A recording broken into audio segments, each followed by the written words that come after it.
চাইছি, আমি ক্ষমা চাইছি। এই রিক্সা ভাইদের মামা বলে তারা মানে যত্ন করে আপনাদের জন্য হয়েছে, আপনারা করেছেন। আর আমার জুলাইয়ের মেয়েরা, আমরা কন্যা বলছি তোমাদেরকে, তোমরা এই দেশ নতুন একটা দেশ দিয়েছো, তোমরা আমাদেরকে নতুন ভাবে ভাবতে শিখেছো, তোমরা আমাদেরকে ভাবতে শিখেছো যখন নাকি দেশে অন্যায় অবিচার হয় তখন তার ঘরে বসে থাকা যায় না। ভাইরা যখন পুলিশের গুলির সামনে থাকে তখন বোন হিসেবে ঘরে থাকা যায় না, তাই তারা ঢাল হয়েছিল।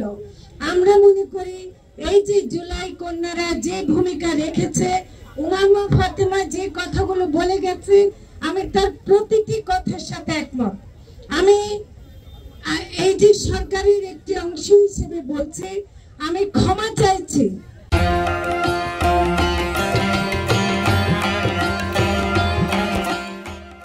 আমি ক্ষমা চাইছি আমাদের যদি আমরা ব্যর্থ হয়ে থাকি, আমরা এখনো যদি মেয়েদেরকে নিরাপত্তা দিতে না পারি, এটা আমাদেরকে ব্যর্থতা মেনে নিতে হবে। কিন্তু এটাও মানতে হবে যে আমরা ফ্যাসিবাদকে একটু হটাতে পেরেছি, পুরুষতন্ত্র এখনো রয়ে গেছে।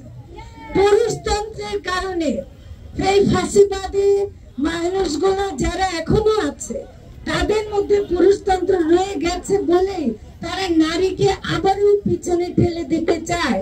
আমি সাবধান করে দিতে চাই, যেসব প্রতিক্রিয়াশীল গোষ্ঠী নারীদেরকে আবার ঘরে ফেরাতে চায় তাদের জেনে রাখো, জুলাই বারে বারে আসবে।